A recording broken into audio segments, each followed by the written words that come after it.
Hello friends, welcome to the GS foundation. एक बार फिर से आप सभी छात्रों का स्वागत करता हूं जीएस फाउंडेशन के इस ऑनलाइन प्लेटफॉर्म पे। और आप सभी छात्रों से मेरा रिक्वेस्ट है कि इस सेशन को आप एंड तक जरूर देखिएगा।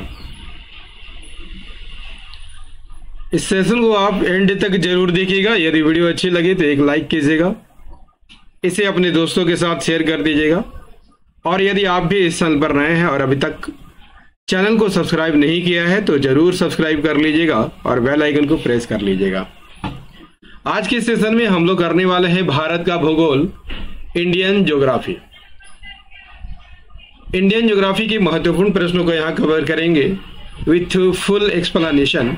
तो वीडियो को एंड तक आप जरूर देखिएगा। चलिए शुरुआत करते हैं आज के सेशन की। पहला सवाल आपके स्क्रीन पर है, क्या कहता है? नर्मदा घाटी किन पर्वत श्रृंखलाओं के बीच स्थित है? इसका राइट आंसर हो जाएगा ऑप्शन सी, सतपुड़ा और विंध्याचल के बीच स्थित है। आइए इससे संबंधित पॉइंट्स को देखते हैं।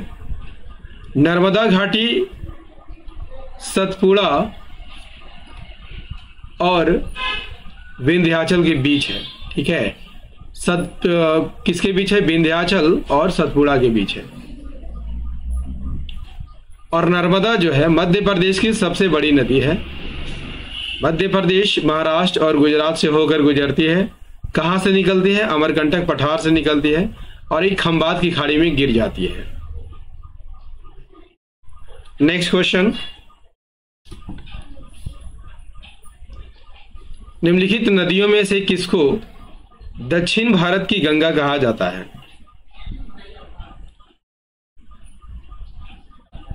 इसका राइट आंसर क्या हो जाएगा?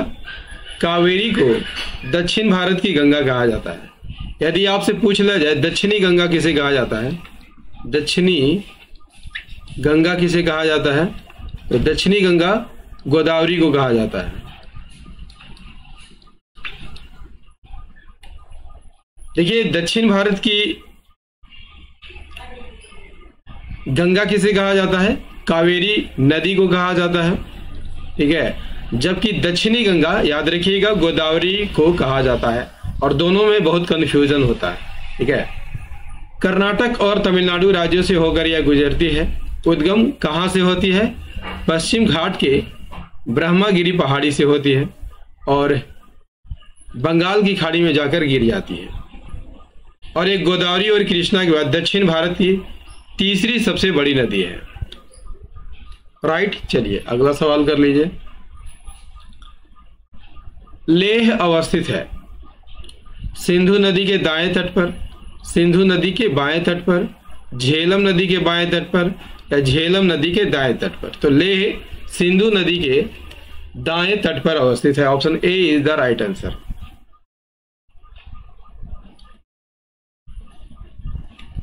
लेह किसकी राजधानी है? लद्दाख की राजधानी है।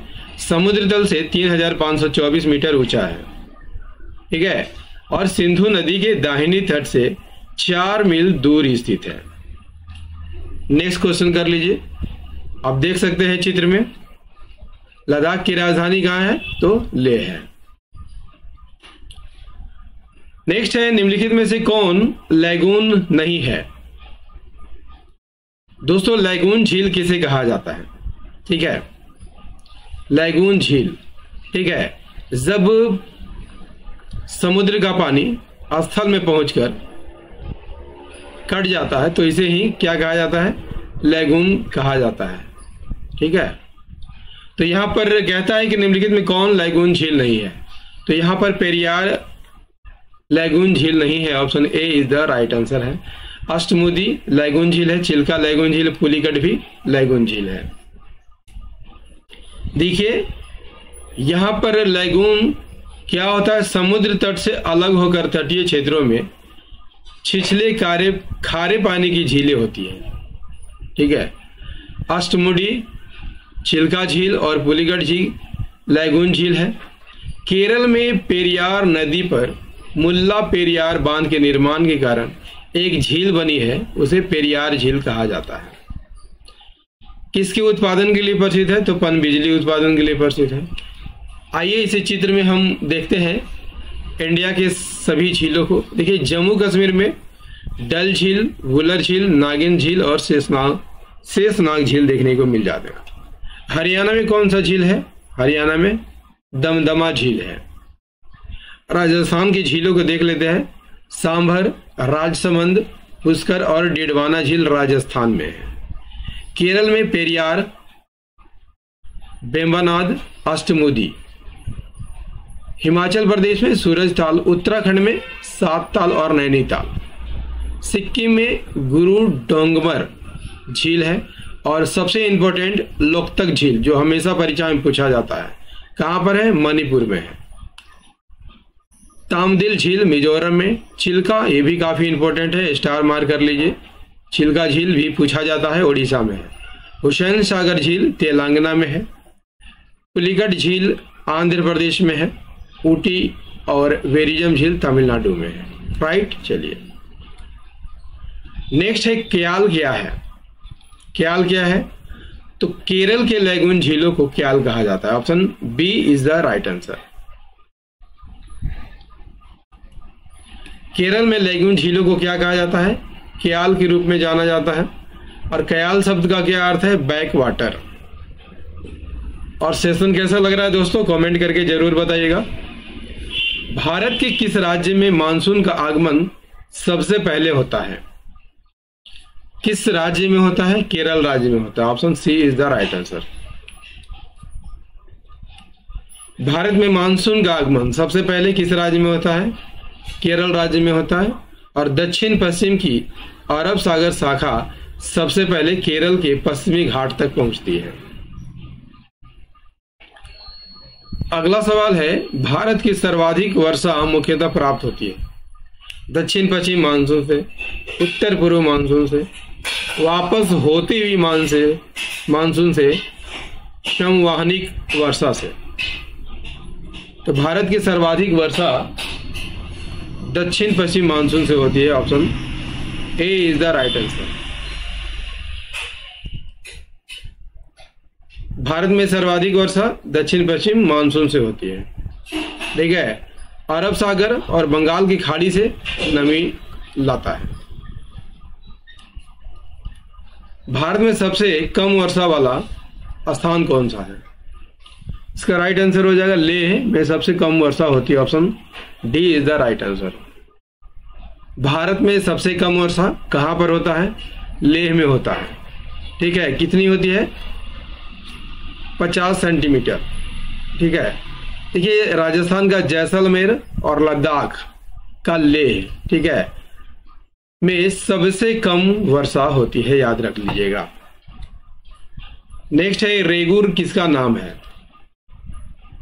रेगुर काली मिट्टी का दूसरा नाम है। Option D is the right answer. Regur काली मिट्टी का दूसरा नाम है। काली मिट्टी कहां पर पाई जाती है? दक्कन के पठार में पाई जाती है और कपास की खेती के लिए आदर्श मानी जाती है। यदि आपसे पूछ लिया जाए काली मिट्टी सबसे अधिक किस राज्य में पाई जाती है? महाराष्ट्र में पाई जाती है। नेक्स्ट है, भारत में सबसे बड़ा मिट्टी का वर्ग कौन है? सबसे बड़ा मिट्टी का वर्ग जलोढ़ मिट्टी है। भारत में सबसे बड़ा मिट्टी का वर्ग कौन है? एलुवियल सॉइल है, जलोढ़ मिट्टी है और यह भारत के लगभग 40% क्षेत्र को घेरती है। कहां कहां पर पाई जाएगी? मिट्टी सिंधु गंगा ब्रह्मपुत्र मैदान, नर्मदा और ताप्ती घाटियां और पूर्वी और पश्चिमी तटीय मैदानों में पाई जाती है। नेक्स्ट है, कत्था बनाने के लिए किस पेड़ की लकड़ी का प्रयोग होता है? सही आंसर हो जाएगा खैर की लकड़ी का प्रयोग होता है। खैर की लकड़ी से क्या बनाया जाता है? तो कत्था बनाया जाता है। और कत्था का आप सभी जानते होंगे कि पान के साथ इस्तेमाल किया जाता है। खैर एक मध्यम आकार का वृक्ष है और 3 से 4 मीटर तक ऊंचा होता है ना। चलिए अगला सवाल काफी इंपॉर्टेंट है। इंदिरा गांधी नहर का उद्गम स्थल क्या है?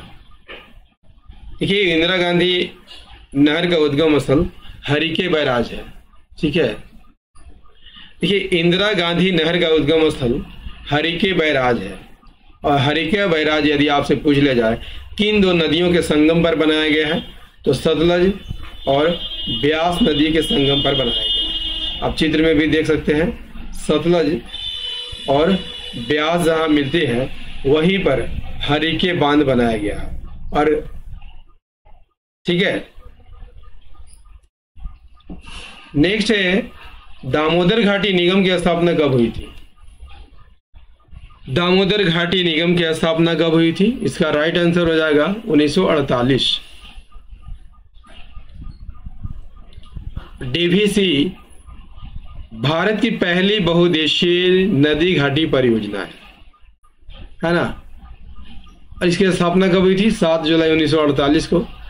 पश्चिम बंगाल और झारखंड की संयुक्त परियोजना है और इसका मुख्यालय कहाँ है? कोलकाता में है। और याद रखिएगा इस पर 8 बांध बनाए गए हैं। कितने बांध? 8 बांध।